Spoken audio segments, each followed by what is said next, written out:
Card छप चुके थे, इनविटेशंस जा चुके थे, रिश्तेदार घर पर पहुंचने लगे थे। ऐन शादी के वक्त मालूम चला बॉलीवुड में ऐसे कई कलाकार हुए कि सिनेमा जिनका खानदानी पेशा था। इनमें से कुछ राज कपूर साहब की तरह बॉलीवुड के शोमैन कहलाए और कई पर्दे पर अधिक समय तक ना टिक पाने के कारण भुला दिए गए। आज मैं आपको एक ऐसे ही एक्टर की ज़िंदगी की पूरी कहानी बताने वाला हूँ। उनका नाम है कुणाल गोस्वामी। कुणाल गोस्वामी की जिनकी पहचान बस इतनी है कि वो बॉलीवुड के भरत कुमार यानी मनोज कुमार के बेटे हैं। जिन पिता मनोज कुमार के दम पर कुणाल गोस्वामी एक्टर बने, कैसे उन्हीं पिता मनोज कुमार का कैरियर खत्म कर दिया कुणाल गोस्वामी ने।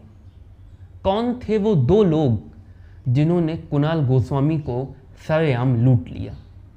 क्यों कुणाल गोस्वामी की मंगेतर उन्हें ऐन शादी के दिन छोड़कर भाग गई? आज कुणाल गोस्वामी कहाँ हैं, कैसे हैं और क्या कर रहे हैं? इन तमाम सवालों के जवाब आपको मिलेंगे सिर्फ इस एक वीडियो में। तो चलिए शुरू करते हैं। कुणाल गोस्वामी का जन्म 24 अक्टूबर सन 1961 को बम्बई में हुआ। 8-9 साल की उम्र में जब कुणाल ने अपना होश संभाला, तब तक उनके पिता मनोज कुमार बॉलीवुड के सुपरस्टार बन चुके थे। वो कितनी बड़ी हस्ती हैं इसका अंदाज़ा कुणाल को तब लगता जब वो देखते कि महज उनकी एक झलक पाने के लिए, कागज़ पर उनका एक दस्तखत करवाने के लिए सैकड़ों लोग उन्हें घेर लिया करते हैं। आए दिन किसी न किसी फिल्म मैगजीन में उन पर स्टोरीज छपती हैं, उनके इंटरव्यूज़ लिए जाते हैं वगैरह वगैरह।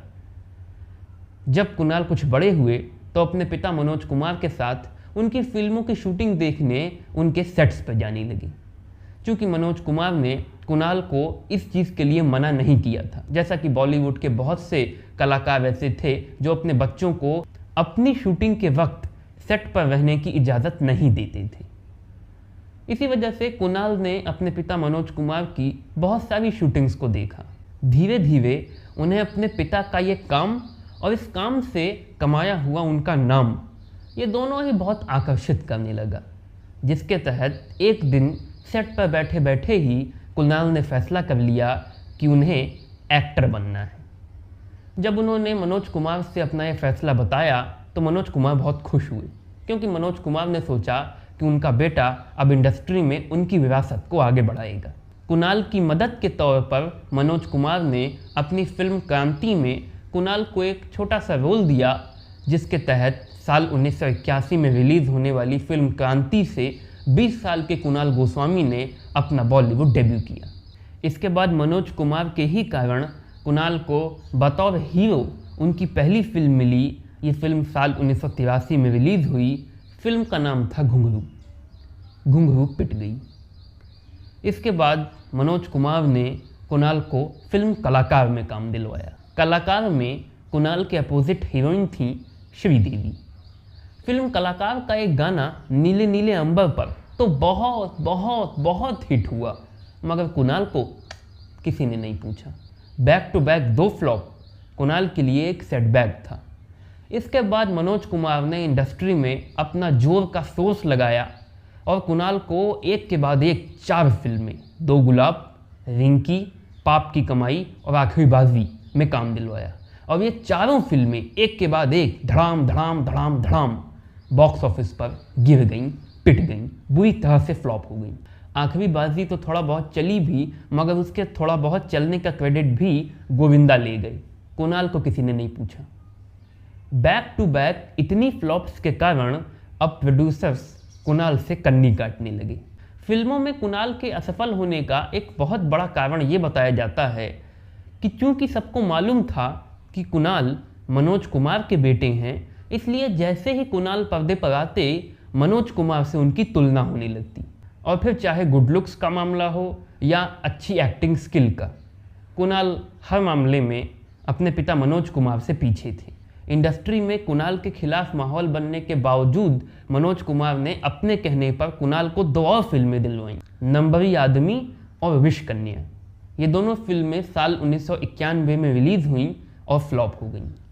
पिछले 8 सालों से लगातार फ्लॉप्स पर फ्लॉप्स देने के कारण अब कुणाल के हौसले पस्त होने लगे थे और उन्होंने पैसा कमाने के लिए कोई और पेशा ढूंढना शुरू कर दिया था और उनकी तलाश खत्म हुई कैटरिंग के बिजनेस पर। कैटरिंग का बिजनेस उन्हें काफ़ी इंटरेस्टिंग लगने लगा, वो कैटरिंग का बिजनेस करने लगी।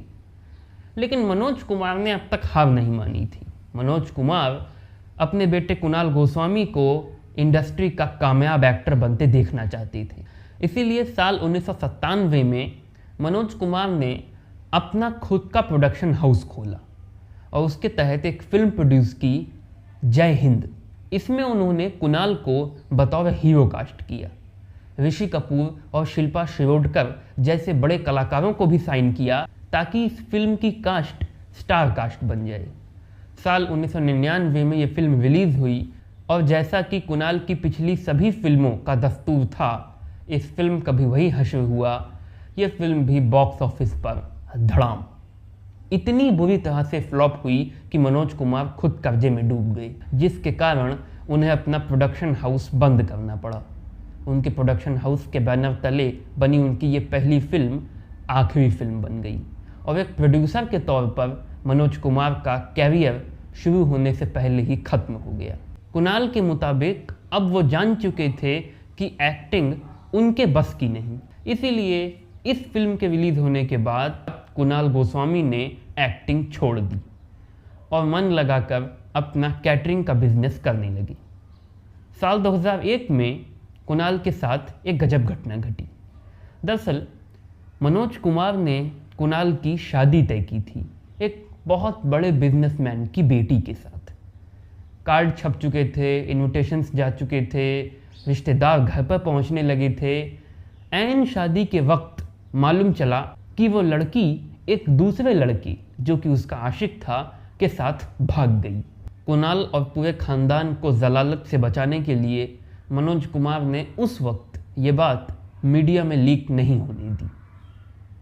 साल 2005 में कुणाल ने रीति माधुरी के साथ शादी कर ली। शादी के बाद उनका एक बेटा हुआ जिसका नाम है कर्म गोस्वामी। इसके बाद साल 2019 में कुणाल के साथ फिर एक कांड हो गया। दरअसल हुआ ये कि कुणाल को अपने लिए एक हाईटेक सूटकेस खरीदना था। फेसबुक पर उन्हें एक सूटकेस बेचने वाली साइट दिखी जिस पर एक सूटकेस उनके दिल को भा गया। उसकी कीमत तकरीबन 9,000 रुपये थी। कुणाल ने वो सूटकेस खरीदने की सोची। उस साइट ने उनसे उनकी अकाउंट डिटेल्स मांगी। कुणाल ने वो अकाउंट डिटेल्स भर दी, मगर तभी अचानक फ़ोन पर लिख गया प्रोसेसिंग फेल्ड। कुणाल को समझ नहीं आया ये प्रोसेसिंग फेल क्यों हो गई। अभी वो ये सोच ही रहे थे कि अचानक उनके मोबाइल पे मैसेज आया कि उनके अकाउंट से 9,000 रुपये निकल गए हैं। कुणाल को समझ नहीं आया ये क्या हुआ। अभी तो उन्होंने बाई पर क्लिक भी नहीं किया था, तो 9,000 रुपये कैसे निकल गए। कुणाल समझ गए कि हो ना हो उनके साथ इंटरनेट फ्रॉड हो गया है। उन्होंने तुरंत बैंक में फ़ोन करके अपना अकाउंट बंद करवा दिया और पुलिस में इसकी शिकायत दर्ज की।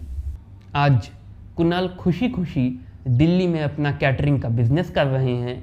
इंडिया के one of the top most catering businessman's की लिस्ट में उनका नाम शुमार है। हाँ, उनके पिता मनोज कुमार को ज़रा रंज है इस बात का कि उनका बेटा इंडस्ट्री में उनकी विरासत को आगे नहीं बढ़ा पाया, मगर कुणाल के मुताबिक वो खुश हैं इसलिए कि भले ही वो एक्टिंग में असफल रहे, मगर कम से कम ज़िंदगी में तो असफल नहीं हुए।